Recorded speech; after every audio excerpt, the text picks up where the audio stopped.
Hi everybody, and welcome to Deukmejian Wilderness Park in the city of Glendale, California. My name's Jeff Weinstein, and we're back for another virtual campfire program. Today our theme is Nature MythBusters. We're going to talk all about those myths and legends that you've probably heard about growing up. Are they really true, or are they just a big fake? So why don't you join us for our campfire program? We're going to have a song, a skit, a Native American legend, and then we'll finish with our campfire.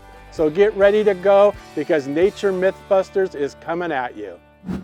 So I hope everybody's doing okay during this time. So, you know, we can't be together, it's hard to see family and friends, and when everyone's wearing a mask, you can't really tell if people are happy or not. People say, oh, you can tell by a person's eyes, but when I'm wearing a mask and a hat and my glasses, it's kind of hard to see my eyes and if I'm happy or not. But there's a song that I think you know. It's called If You're Happy and You Know It. So why don't you stand up and join me with that, and we'll get a little spirit going and a little happiness. Okay? Here we go. If you're happy and you know it, clap your hands. If you're happy and you know it, clap your hands. If you're happy and you know it, then you really ought to show it. If you're happy and you know it, clap your hands. If you're happy and you know it, stomp your feet. If you're happy and you know it, stomp your feet. If you're happy and you know it, then you really ought to show it. If you're happy and you know it, stomp your feet. If you're happy and you know it, shout hooray, hooray! If you're happy and you know it, shout hooray, hooray! If you're happy and you know it, then you really ought to show it. If you're happy and you know it, shout hooray, hooray! If you're happy and you know it, do all three. Hooray! If you're happy and you know it, do all three. Hooray! If you're happy and you know it, then you really ought to show it. If you're happy and you know it, do all three. Hooray! And you can add your own verses too. You can hop around, you could scratch your head, you can whistle a happy tune, whatever you like. But maybe we could start that as a trend. When you see somebody, let them know you're happy. You could clap, you could stomp your feet, you could say hooray. All right, well, let's get back to the program. So I've been looking online at a lot of the popular myths, and I've seen lists, the 10 most popular myths, the 15 most popular myths, and a lot of them are the same. I've even asked some of my friends, what are your family myths that you've heard? And they've submitted to me. So I'm just going to share with you some of the plant and animal myths that seem to be the most popular. One of them is a dog's mouth cleaner than a human's? A lot of people want to know that. But actually scientists are saying it's like comparing an apple and an orange. They're both fruits, but they have several differences. A lot of the bacteria inside a dog's mouth is different than the bacteria in a human's mouth. And a lot of diseases we don't pass back and forth. So if you know someone that's got a cold or the flu, you kiss them, you might catch that. You're not going to catch that from your dog. So when people say, oh, don't let that dog lick your lips or kiss you, you're not going to get sick from a dog. But they might have doggy breath. Who knows what they were eating before they kissed you, okay? They think the myth started because animals, especially dogs, are always licking themselves, especially when they have a wound.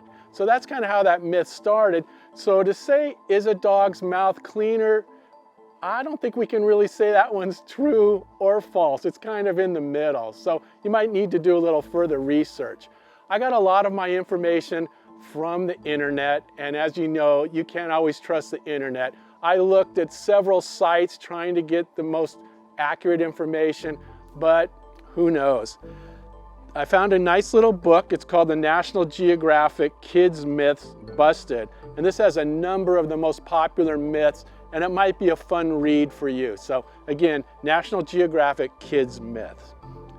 A plant myth that I want to talk about is if you swallow a watermelon seed. That might not be as big a problem nowadays because we have a lot of seedless watermelons.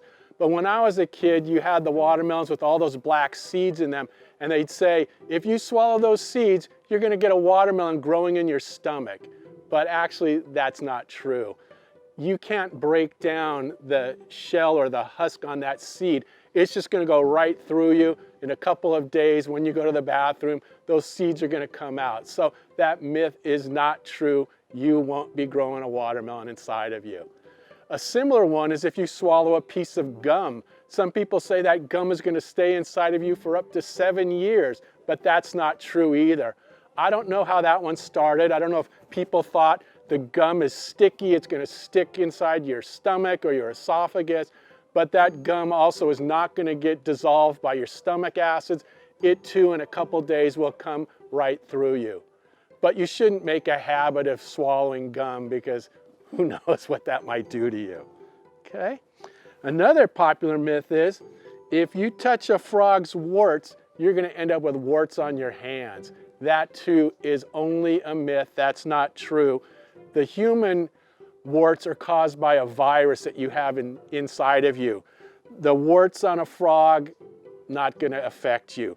But some frogs, some toads do secrete fluids. Some of them can cause you to itch. Some are even poisonous. And that's the way they protect themselves. So that's a defense for them. So again, no problem touching the frogs, touching the toads. You will not get any warts.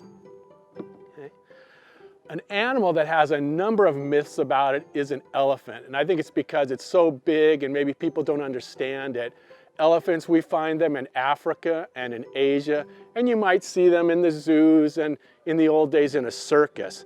And some of the myths that we see also started by cartoons and things on television is that an elephant is afraid of a mouse. And when you look at this huge animal and you think, how could it be afraid of such a little mouse? Nothing is a predator to the elephant. The only thing it worries about is maybe humans, and when they're small, the little elephant calves, maybe a lion or something attacking them. But the reason it started a myth is people said, oh, that mouse is going to go up the elephant's trunk and it'll scare the elephant. Elephants don't have very good eyesight, and so they might hear the pitter-patter of the mice around them. They're not sure what that is, so that's kind of started them as a myth, being scared. Okay?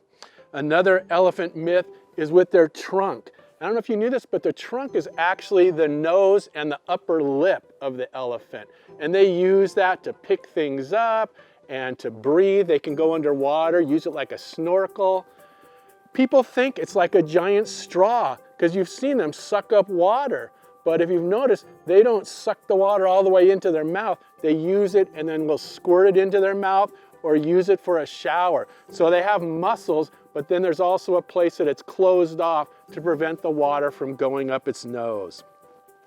Another myth is that elephants eat peanuts. Okay? You may have even seen people throwing peanuts at an elephant, but it's not part of their regular diet.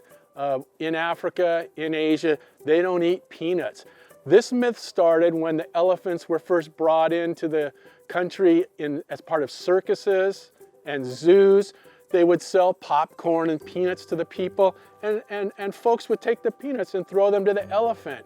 Well, you think again, look how small a peanut is. Look at that huge elephant. This isn't going to fill them up at all.